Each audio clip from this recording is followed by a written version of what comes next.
Is paid programming. The views are not necessarily those of this station. We are the talk of Chicago, 1690 WVON.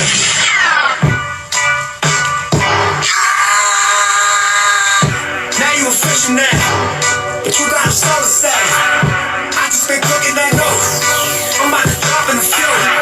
Think if I call it the great, the people gon' call it the truth.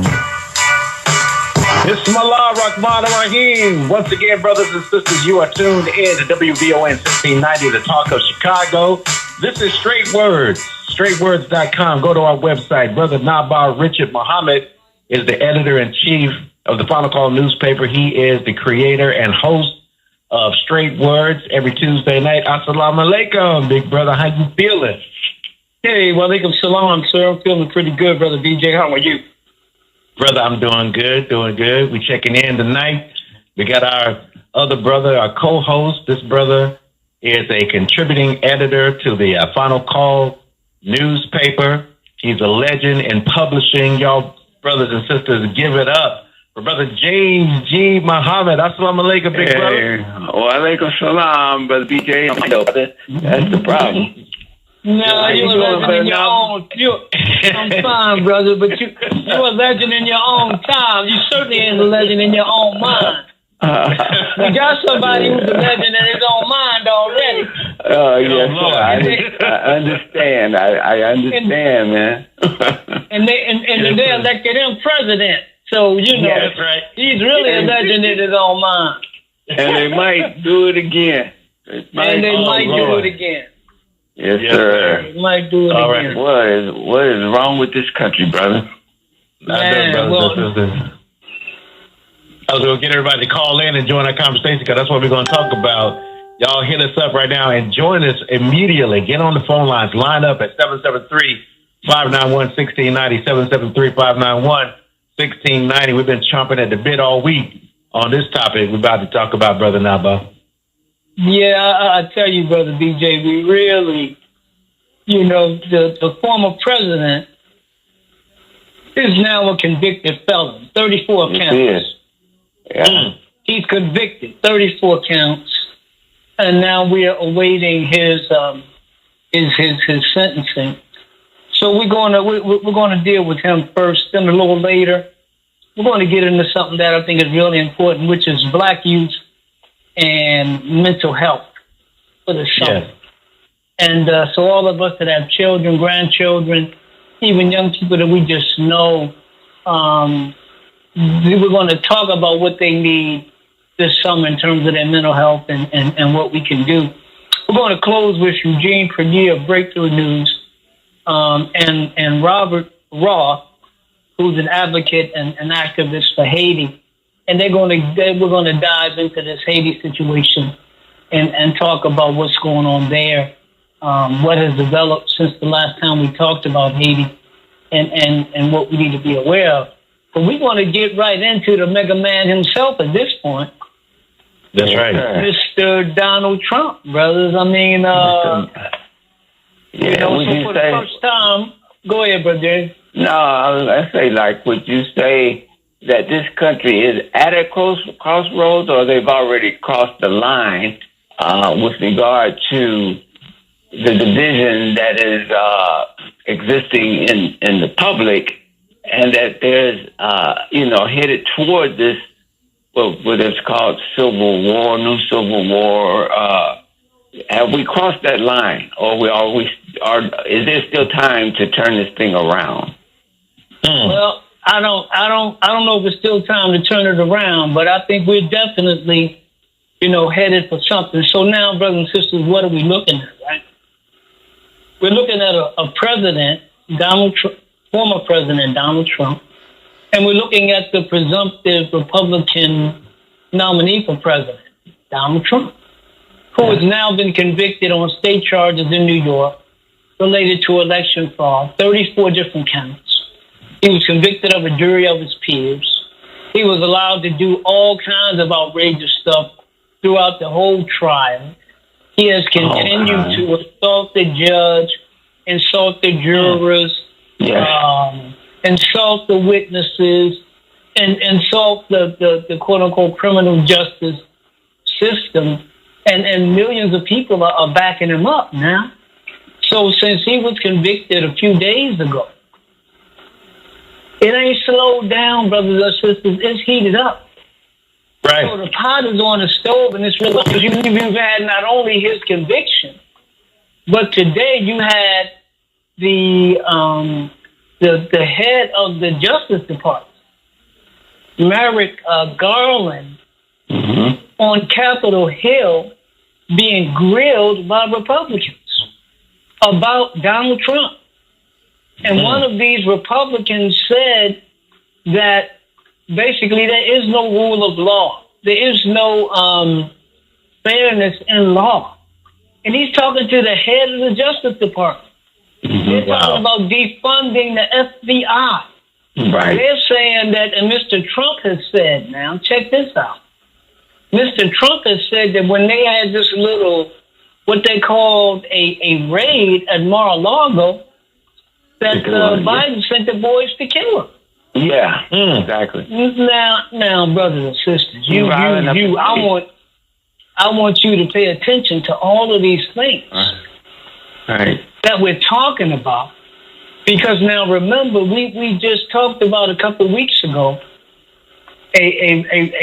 a poll that said about 106 million Americans, about 41% of the population, believes that the country is headed to civil war. And Sister Anissa Muhammad, great writer for The Final Call, she reported on that and how millions of Americans want where they live to secede or break away from the United States. They want their own little homeland.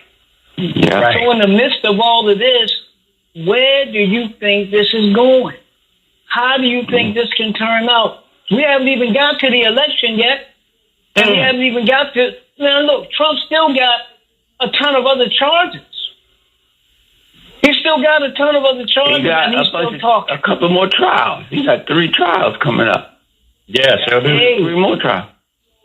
Hey, so we are asking the question, and we think it's a pertinent question. Can America survive? Because I think the question becomes, brothers and sisters, if America can't survive this next election. Now, remember, the poll that we talked about in terms of fear of civil war or civil unrest. We've already seen civil unrest with people raiding the U.S. Capitol, trying to overturn an election, literally. We saw a coup attempt, literally, right, a couple years ago. So I guess one of the other questions is, if America is falling, and she is, if America cannot, all the king's horses, all the king's men, couldn't put this Humpty Dumpty back together again, what do we look like, depending on a failing country to provide a future for us? So, the Honorable Elijah Muhammad, and check out the minister's article this week in The Final Call, another great edition, spearheaded by our great managing editor, Sister Starla Muhammad, and the staff, and, Brother James G. Muhammad at Avely had a big hand in that too. But the minister's article this week, Guidance in a Time of Trouble. If you don't see this as a troubled time, brothers and sisters, you will never see it. You will never see it, Brother Nub, I was kind of, as we watched this verdict come in, I personally was kind of surprised. Honestly, I didn't expect guilty on all counts. That's number one. I don't know if you all did or not, but I didn't expect that, even though I thought that it should have been that. I didn't expect it.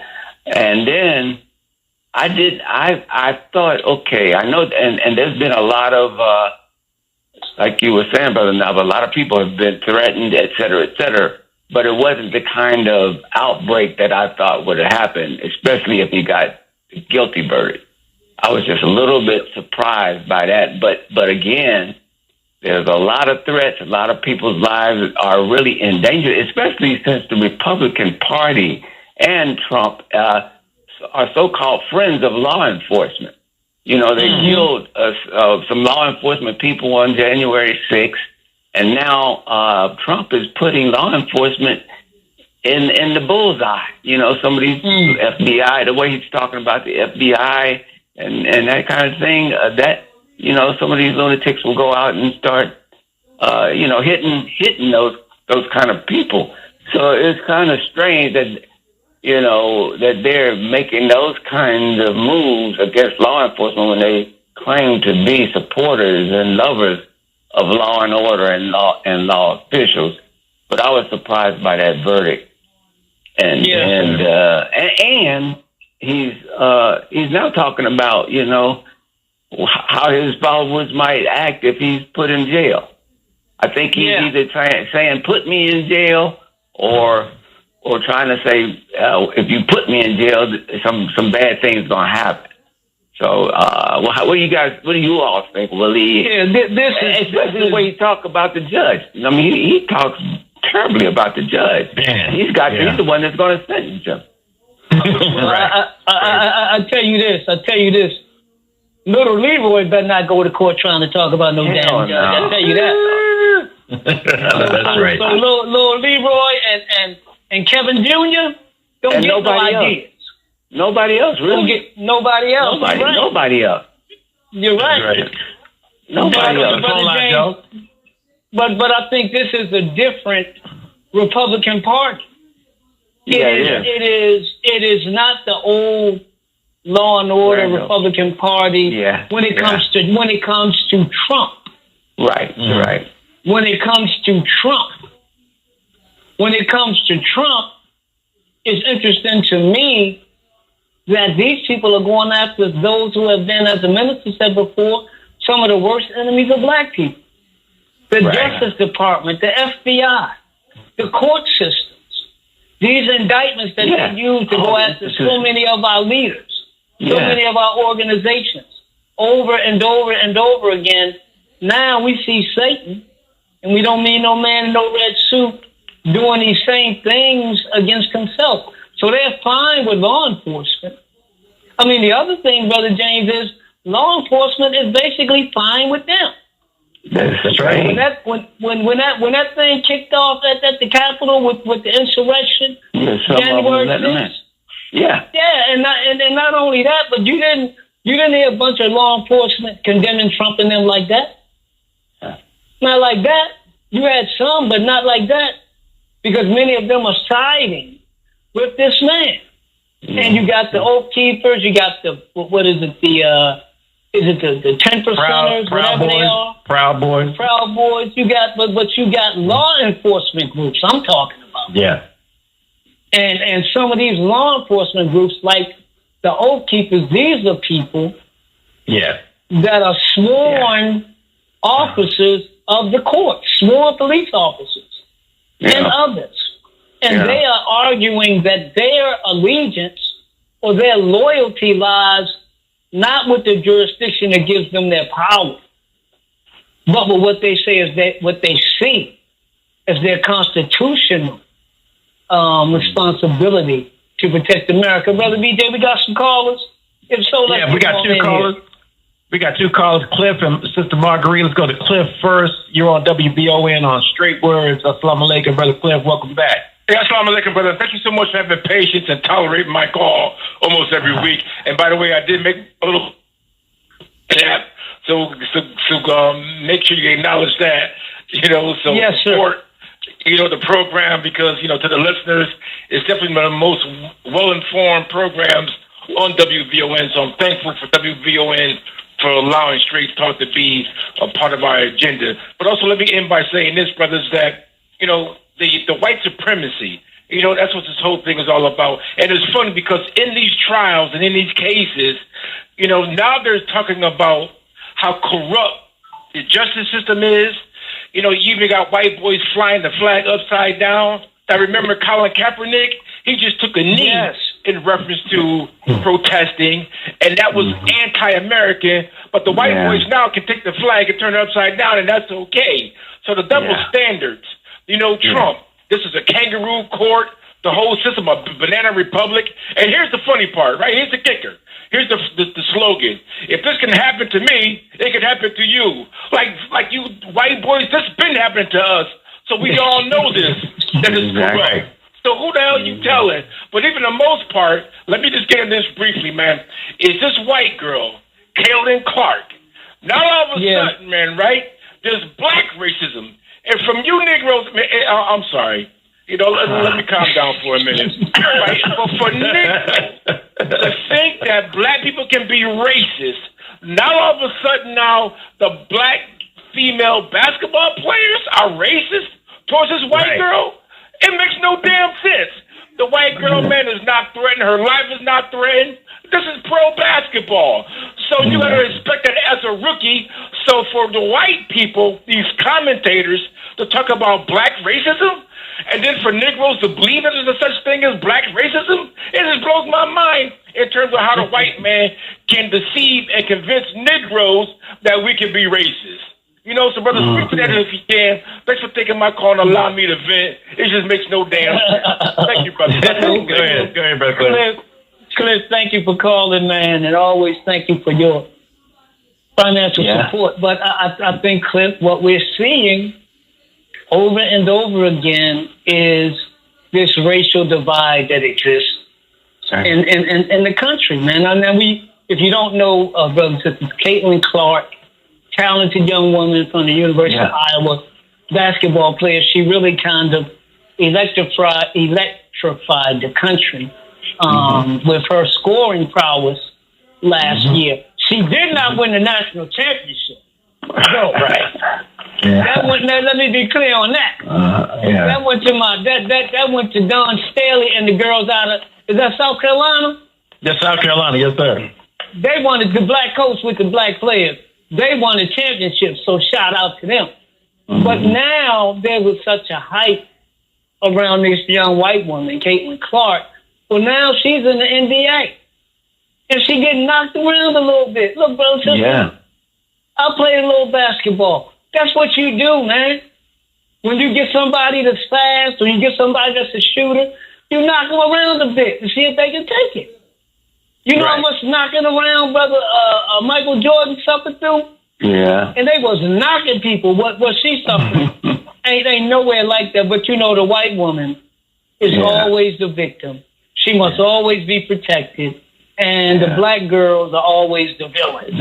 So that's all you're looking at. And the other thing is, the girl only had the breakout season. See, they thought she was going to come in and just scorch people like she did in college. Nah, baby. 2 games, man. 2 or 3. Only 2 or 3 games. Man, they sorry, man. They sorry. Yeah. They sorry. Terrible record. So Cliff, you're right. You're right. This is white folks again, because they're always looking for that great white hope, and their hopes have been dashed once again. All right. 773-591-1690. 773-591-1690. Jump on the phone lines with Sister Marguerite up next on Straight Words on WVON. Assalamu alaikum, Sister Marguerite. How you doing? Oh, I'm fine, thank you. And you all? Doing well. And good evening, and thank you for taking my call. Assalamu alaikum. Alaikum salam. You're welcome. Don't worry, men. We've got this. You know the story where the army thought the other guys were so much more powerful when they sent scouts out to look over, to see the territory, to see the land, to see what was ahead, to see what was there. And when they saw those few, they thought it was many, and they took off running.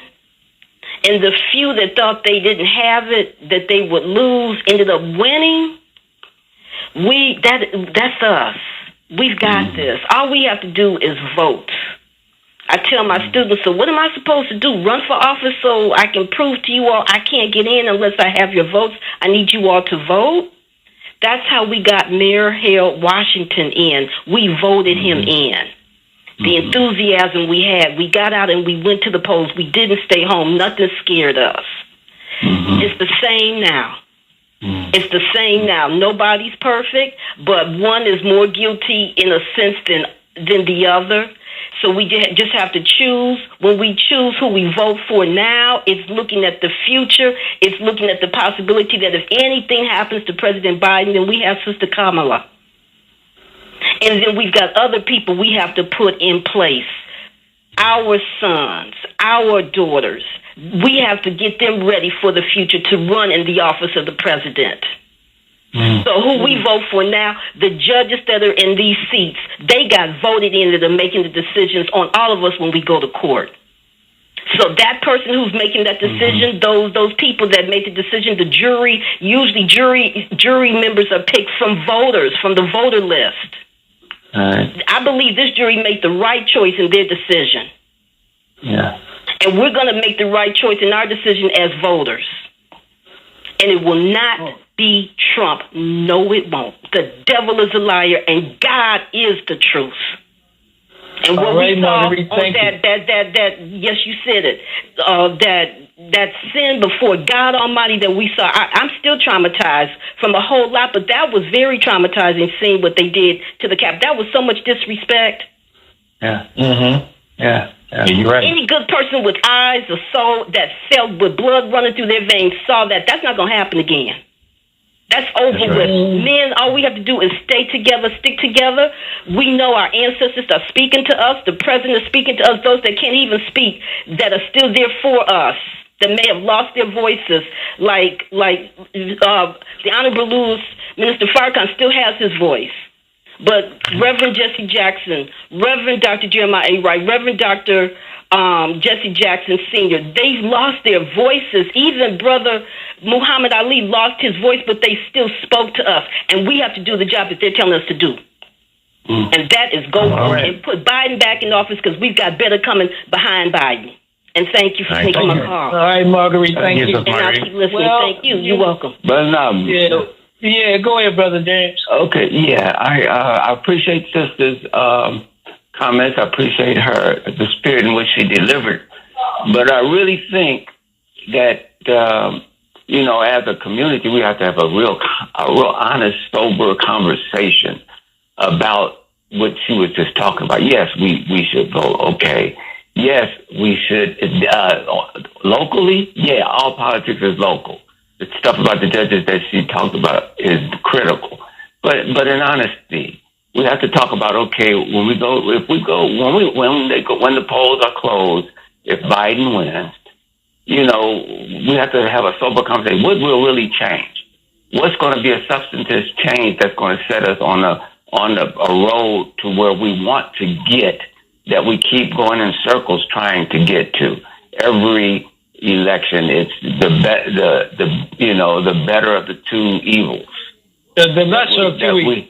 The lesser of two evils that we have to get. So we keep going on that. I mean, if we, as our sister said, and she's a beautiful sister, expressed it beautifully. But what if we're not planning something for beyond Biden, or holding to the point that you make, holding him accountable where we move substantively, then we're still on that hamster wheel, just going in circles, because, it's after Biden, the next 20, whatever this next election is, it's going to be, again, the lesser of two evils. Until we get past that kind of a choice, then, we're just going around in circles. But I do appreciate, and that's a conversation we have to have as a community. And I think, Brother James, look, brothers and sisters, I think one of the reasons you are seeing what you are seeing is that from young people, they're not looking next election. They're looking, what is my life going to be like? And it's not optimistic. They're tired of choosing the lesser of two evils. They're tired of living on the west side of Chicago, where it's been since the 1960s, and some areas still haven't changed. Right. They're tired of living in Baltimore, where you got two sports stadiums. Two. A baseball stadium and a football stadium in Baltimore, Maryland right now. Beautiful downtown. and you can go for blocks and blocks and blocks, not of abandoned housing. Yeah, Looks like a neutron bomb came in and just wiped the people out. And you got this dilapidated housing. And it's not just Baltimore. It's not just Chicago. Same thing. Two stadiums. Beautiful downtown. Put little old Cincinnati. Yeah. Yeah. But the neighborhoods get nothing. So what am I? Well, brother Muhammad, that's the city politics.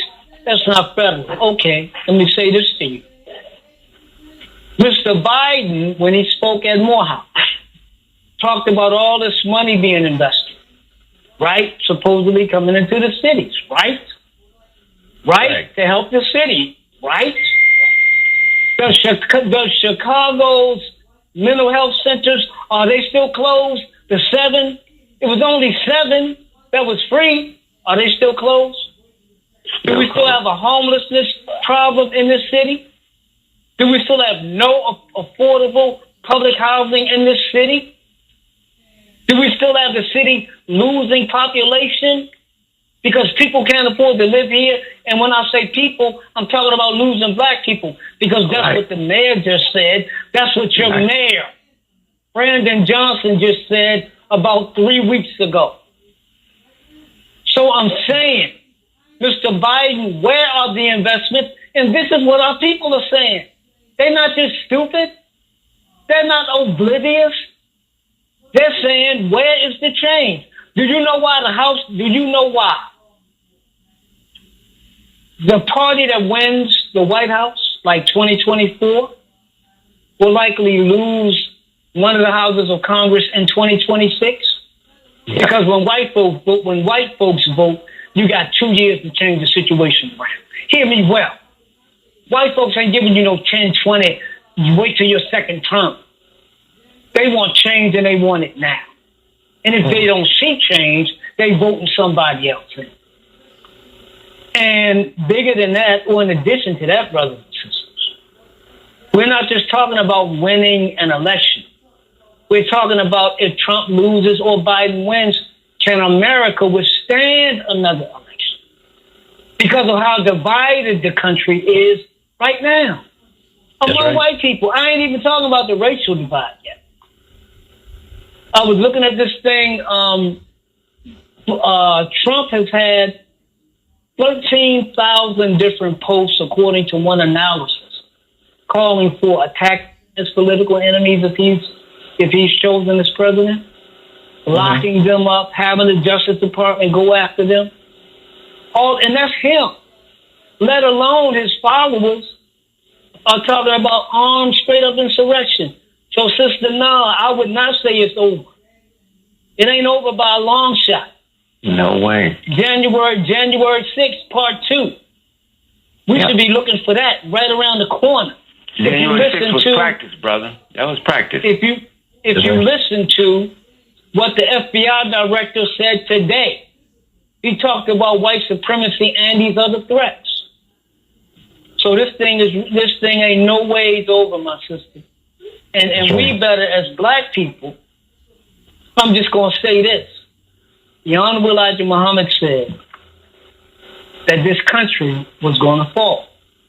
The Honorable Minister Louis Farrakhan has been talking in recent years about the unraveling of a great nation. I'm saying this. You believe that Babylon fell because of God? You believe the children of Israel were let go because of God? You believe Shadrach, Meshach, and Abednego and Daniel and the Hebrew and Daniel and the Hebrew boys in the fiery furnace? If you believe all of those stories now about God delivering a people, and here we are, we've been in bondage 400 years. We are saying to you, brothers and sisters, this is the time of our deliverance. And that does not depend on being with Pharaoh. The children of Israel had to exit Pharaoh in order to look to the future. Let's go to the next call. All right, we got a whole line of folks. Brother Brown, J.D. Coleman, Brian, Y'all hold on. Let's go to Brother Brown. You're on Straight Words on WBON, big brother. Go ahead and talk to us. Okay, assalamu alaikum. What I'm hearing is the most pessimistic, woe is me conversation. I've been in the nation since 1965. I hear the most pessimistic, woe is me conversation I've ever heard. What is the solution to y'all problem? My God, Donald Trump is the worst, racist, obvious dog that you don't even have to look for. This woe is me conversation that y'all have is ridiculous. Come up with some solutions. Let me hear that. Brother, you said we don't do that. You said I can't listen no more. I can't listen no more. Okay, well, may Allah bless you. You said you've been in the nation since the 1960s. When did the Honorable Elijah Muhammad tell you to back any white man in the White House and hold them as a savior? He never did. He said that all of them were liars. He said that all of them were enemies. And he said that all of them were steadily marching their country to hell. And if we followed them, we would go to hell as well. We ain't pessimistic at all because we got no hope in Trump, nor in Biden. We believe in Master Fard Muhammad, Allah in person, the one the Honorable Elijah Muhammad taught us about from the beginning. That's the one we believe in. And he said, and the Honorable Elijah Muhammad taught, and the Honorable Minister Louis Farrakhan has repeated, that America is a preserved area and that she would be destroyed from within, that no outside force would take her. That's what the Honorable Elijah Muhammad said. We ain't pessimistic. We're positive that this country's coming down. And we're positive that our job is to warn you, and you can make whatever decision you want. Choose whatever white man you want. If you believe that's what your salvation is. Go ahead. The brother sounds like if the house is on fire, he wants the person to come up and ring the doorbell and say, "May I speak to Mr. Muhammad? Mr. Muhammad, I hope you're having a good day, but your house is on fire." Or maybe he wants to be on the Titanic where the orchestra was playing this beautiful music. Maybe he wants to sit and listen to the beautiful music as the Titanic is sinking. So, no, this is not doom and gloom. This is like a wake-up. Hey, brothers and sisters, open your eyes. This is happening before you right now. This is real. It's evidence to back it up. And it's not that you don't have a solution. Every week we talk about solutions. Every week. The problem is the solutions we're offering, maybe he's not down with that kind of solution. But like you said, he used to be in the nation or maybe still be in the nation. The Honorable Elijah Muhammad gave solutions. It's as if he's talking to the messenger of Allah, because that's what his job was, to wake us up and give us an electric shock to make you understand what's going on. Even King recognized he's leading his people into a burning house. Right. So now, brother, you need to kind of either, like you said, log off or wake up. That's right. Hey, call in, brothers and sisters. I'll just say this, and we'll keep the callers rolling. Brothers and sisters, it may be painful for some of us to hear, but the Honorable Elijah Muhammad taught us that separation was the best and the only solution. Now consider this. You got millions of white folks that's in a much better position than you are, and they want to separate. They feel that America is through, and they want to separate into their own little homeland in America. Right now, you got secession moves. Let's keep going with the calls. And brother, keep calling in. But understand, the Honorable Elijah Muhammad's position and solution has not changed. That's right. And you got it. Straight Words is on fire tonight. 773-591-1690. We're taking your phone calls. JB, you next on Straight Words on WVON. Go ahead, big brother. We've got the Democratic Party and the Republican Party. There's two wings on the same bird. But, Abraham Lincoln created the Republican Party with Frederick Douglass. And you saw they doing Trump. They got the migrants here for 6 months to get their votes. And then they're going to cut their money off. And that's going to be a problem. So we're going to have to create some peace, these migrants that are here. Okay? Real talk. Because Trump wants to end the LGBT teaching our children and take these illegal migrants back home. So if we vote Democrat, we're going to lose the Democratic cities. California, Chicago, Baltimore, Detroit. Okay? But that's what we have at stake. All right. The land. Yes, sir. We live on. That's at stake. All right, JB. I mean, it's right in our face, so. All right. Hey, thank you for that input, JB. Thank you so much. We got Coleman. You're on WVON on Straight Words. Let me go to JB real quick, and then we'll come back to Coleman. Brother JB, I understand your point and the issues that you have outlined as being important to you. The migrant situation and managing that, and the LGBTQ, and I'm not trying to be funny, but LGBTQ. Yeah, and I don't mean to insult anyone. Okay, so JB, you made it clear that those are two major issues for you, which I can respect that. But brother JB, my only thing is this: Trump can't save America, even if he dealt with those two issues, because the issues are bigger, or there are additional issues. And I understand that those are two that are important to you, and I respect that. But Mr. Trump, whoever wins, you're going to have millions of angry Americans, some of whom are armed. So if Mr. Trump wins, the Bidenites are going to be happy. And if Mr. Trump loses, the MAGA people are going to be enraged. So what we are saying, and I'm not saying that the Democrats are the panacea, I'm saying that neither one is good for us. I don't think that the Democrats are going to lose the major cities because they have these big majorities. But I think the question though, Brother JB, is what will the quality of life be for black people in these major cities, and when does it improve? When? We just saved democracy 4 years ago, brothers and sisters. Don't forget that. The president said that black folk, we didn't just save him, which he said that we did now. Don't forget what he said. Joe Biden said that black folk were responsible for him being in office. And he said that we saved democracy. We didn't get much for saving democracy. Let's go to Coleman, Brother BJ. All right, let's go to Coleman. You're on WVON 1690. Go ahead, big brother. Talk to us.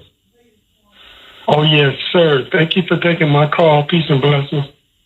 Peace. You know, I think that WVON was once the voice of the Negro.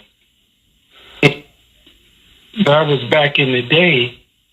But at this point in time, it's hard for me to tell that that is still the truth.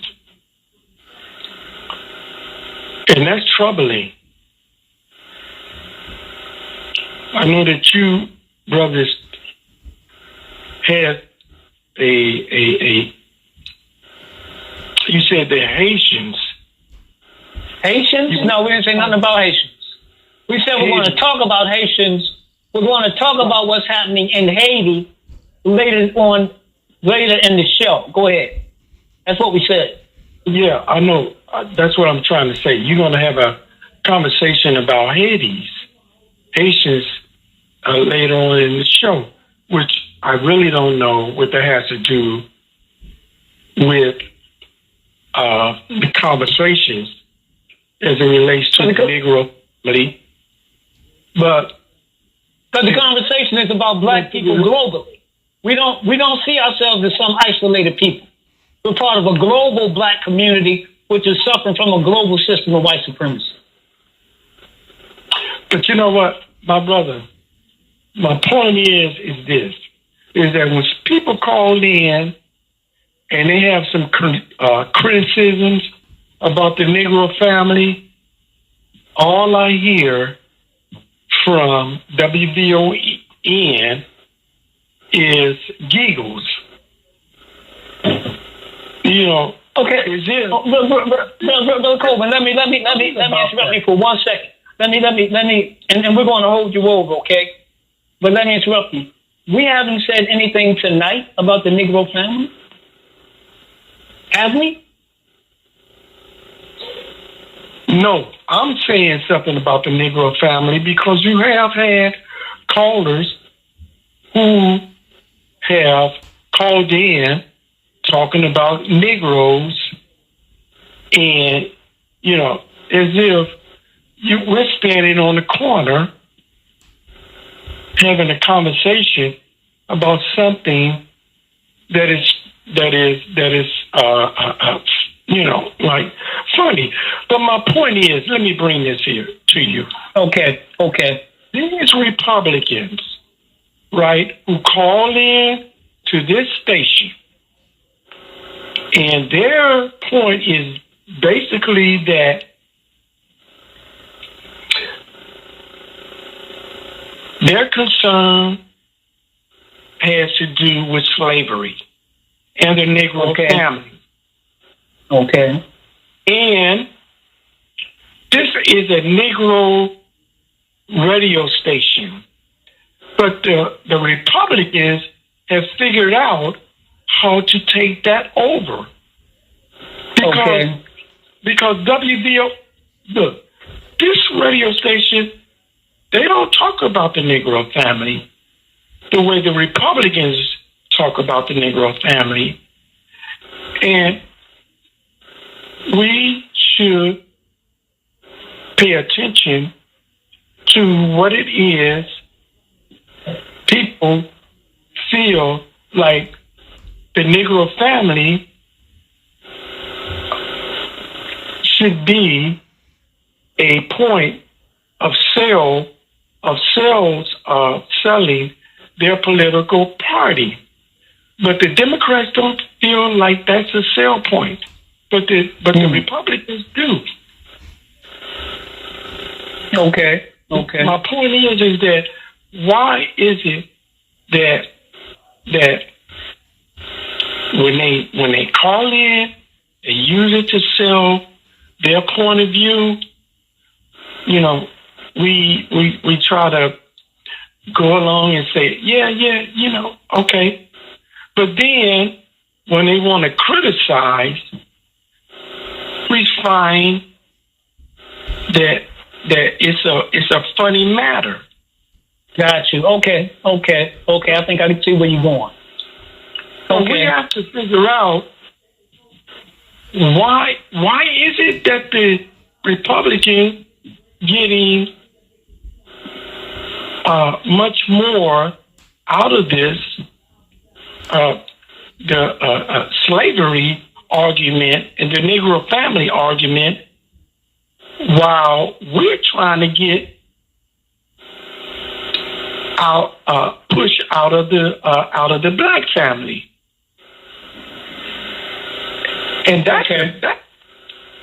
that's to me seems to be an issue, because if you're trying to get as much out of the black family while putting down the Negro family, and then coming around trying to say, oh, we don't understand this and we don't understand that. Hey, Coleman, I'm sorry, brother. We at the top of the hour. We got to take a break, but I think I get your point. When we come back, we're going to talk about it, okay? But we're at the top of the hour. We got to take a break. This is Straight Words on WVON AM 1690. Come on back with us, y'all. We ain't finished. June is Black Music Month, and WVON has got you faded with themes of the decades, from disco to house music, R&B, hip-hop, and more, all month long on the Talk of Chicago, 1690 WVON. The Talk of Chicago and the voice of the nation is 1690 WVON, Berwyn, Chicago.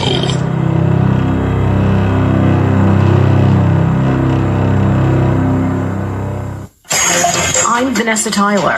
And I'm Mike Stevens on your home for 24/7 News, the Black Information Network. A black mother is inconsolable anyone would be. And I just hope whoever did this to my baby,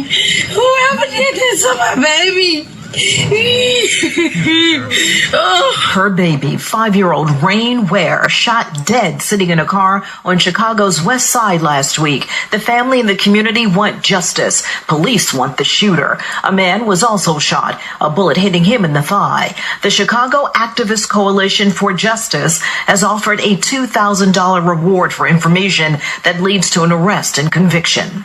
Another black mother in mourning. In this case, the bullet came from the gun of an Okaloosa, Florida deputy who just lost his job for shooting U.S. Airman Roger Fortson dead. The enlisted black man opened his door holding his legally licensed gun. Although the deputy was fired, Airman Fortson's mother and family attorney, African-American Ben Crump, say they want the deputy charged.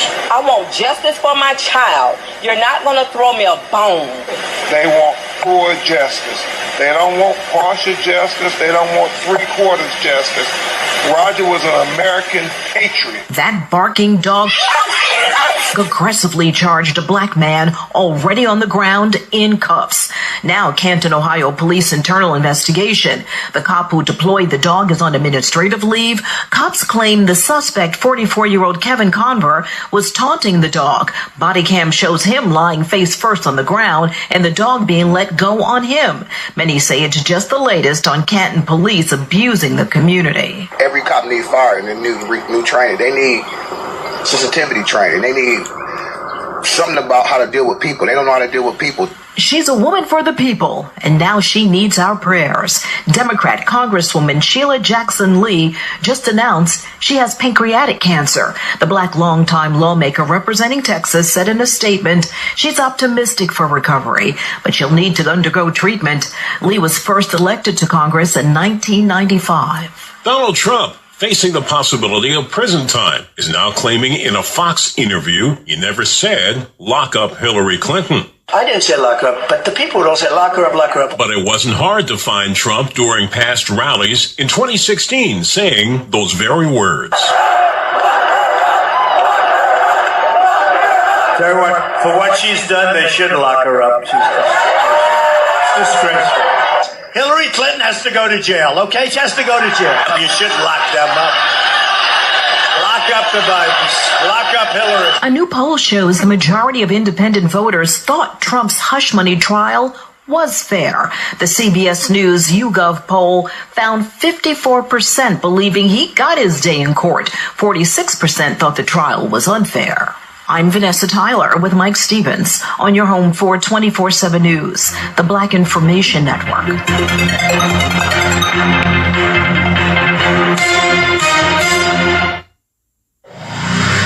Work zone ahead.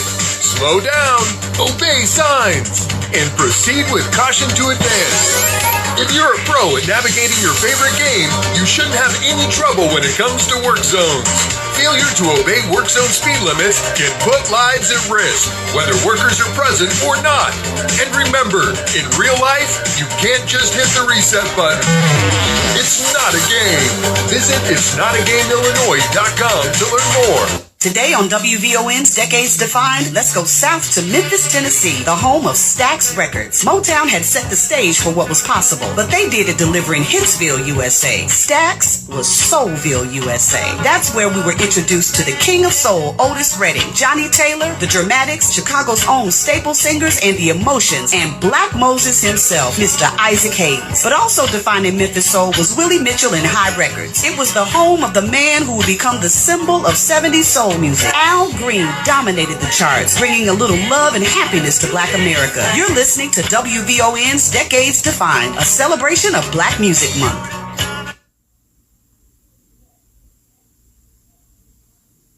Here with passion, vision, and commitment. Driving our weekly radio show, Straight Words, with Brother Nabar Richard Muhammad, Brother James G. Muhammad, and Brother B.J. Murphy. We're broadcasting on the historic WVON AM 1690, The Talk of Chicago, one of the few black talk radio stations in America. And we plan to stay here, and we're asking for your help. Our Straight Words radio show is Black America's collective heartbeat, a space for Black voices, Black stories, and the Black struggle for true freedom, justice, and equality. We represent honest, spirited defenses of the Honorable Minister Louis Farrakhan with clarity, accuracy, and bold truths. Make your strongest donation to help us via Cash App. That's $Straight Words, $Straight Words on Cash App. Via Zelle, send your donations to 312-480-9775. And using PayPal, send financial support to straightwords, 4, @gmail.com. And don't forget, brothers and sisters, tune in every Tuesday night, 9 p.m. to midnight Central Time on WVON AM 1690, or listen on the iHeartRadio app or WVON.com. Visit straightwords.com for our audio archives and visit at Straightwords Media on YouTube for our videos and special features. We're Black, we're strong, and we unapologetically pro-Farrakhan. Hey Alexa, play WVON 1690 AM. Getting WVON 1690 AM station from iHeartRadio. Try it out for yourself. America is listening to WVON. The following is paid programming. The views are not necessarily those of this station. We are the talk of Chicago, 1690 WVON. Drums, please. All right, welcome back, brothers and sisters. You are listening to Straight Words on WVON 1690, the talk of Chicago. Go to our website, find out more about the show, and you can hear some of the content that we produce on the show every week, here on demand topics that you may have missed at straightwords.com, straightwords.com. Go to our website and support us. All our information is on the website. You can support us. Our Cash App is $Straight Words, $Straight Words on Cash App. Our Zelle is 312-480-9775. That's 312-480-9775. And on PayPal, it is straightwords, 4 @gmail.com. Once again, we thank you for every dollar that you donate to help this program stay on. We've been on a year strong, and we want to keep going on into 2025 with your help. So please continue to give the Straight Words. Brother Nabar Richard Muhammad is on fire. Brother James G is on fire tonight. And we got some good topics and conversation. Hey, join us real quick, brothers and sisters. 773-591-1690, 773-591-1690 on WBON. Yeah, Brother BJ, I wanted to, real quick, because I know we got callers. Callers, we coming to you. I need about 1 minute. Brother Coleman was asking a question about the Negro family and kind of using the Negro family, in one sense, the Republicans, and then the Negro family being denigrated or disrespected in another. So I think you got two things going on, Brother Coleman. I think, one, you have a language situation, right? So the Honorable Elijah Muhammad said we were the so-called American Negro. And he said that the word Negro, when applied to us, it wasn't negro coming out of the Spanish, but it was necro coming out of the Latin, meaning dead. So we were the so-called American Negro because our enslavers and the wise among them knew that we were a mentally, spiritually dead people that would one day be mentally, spiritually, morally resurrected. And I think over time, we picked up different terms to identify ourselves. Colored, African-American, Afro-American, Black. So that's one.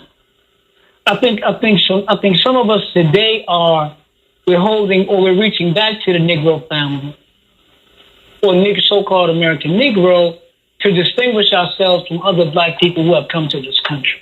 Right. And we're trying to distinguish ourselves as we fight for reparations.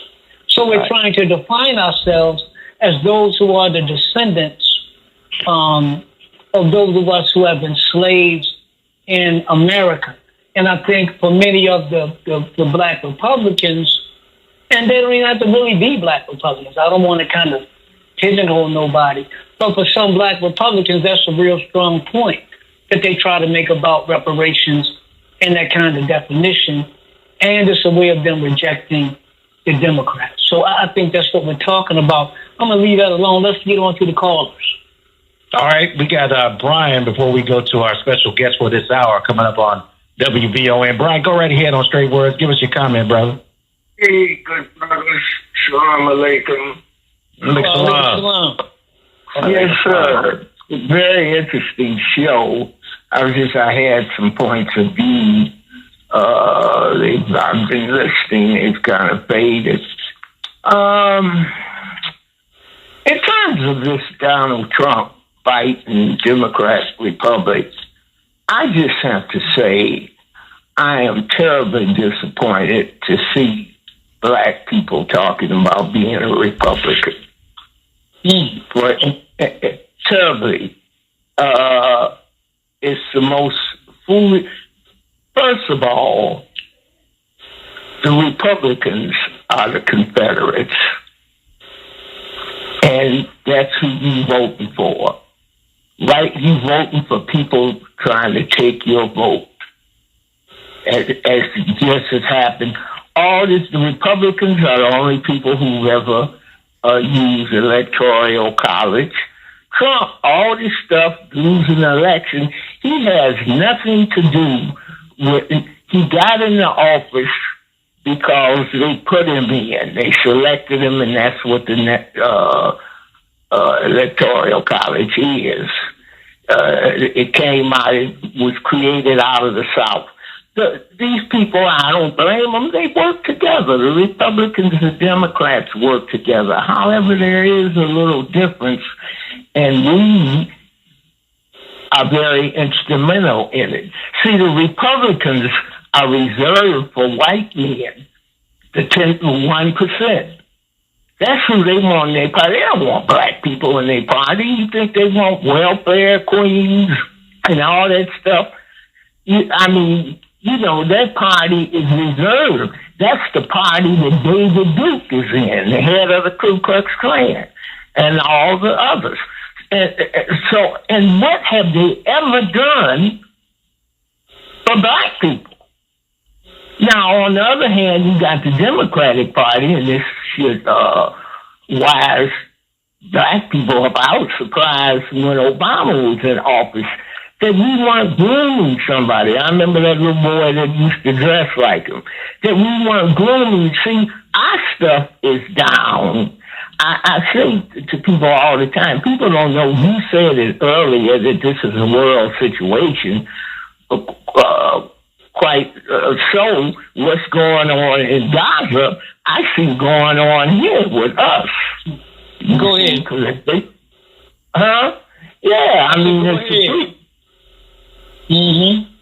Yeah, it's a preview of what can happen to us, and we're totally oblivious to it. All that's been going on. And when we talk about the kids, it's a misnomer. See, the kids are scapegoat. They are a result. They are a result of us. We are the problem. See, you can't change a result unless you change the problem. 2 and 2 is 4. That's the kids, the result. The problem is 2 and 2. You can't change 4 unless you change the problem. We are responsible for these kids being uninformed, out here killing themselves and their parents, their community. And we've allowed it to go on, and in doing so, we've opened the other door for white folks to join the Klan and to get behind Trump. Most of his people couldn't stay in one of his hotels overnight. I was talking to a brother the other night in a cab, driving me in a cab. He's talking that Republican stuff. I said, my brother, everything you say is a lie. That's the only way that you can sanction Trump. You have to lie.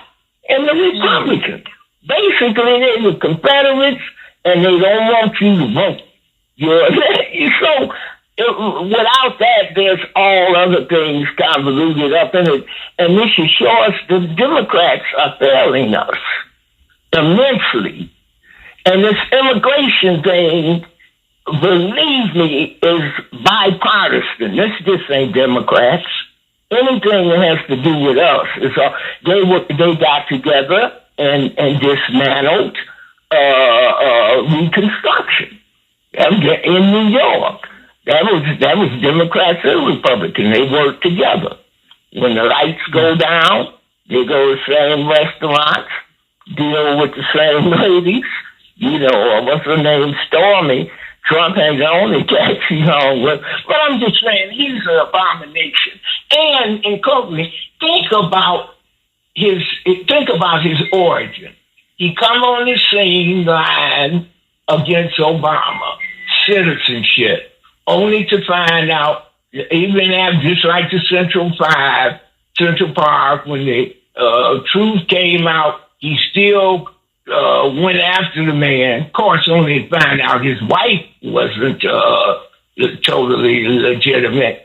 I mean, he's just an abomination in everything he says. He's the criminal. He talks about himself.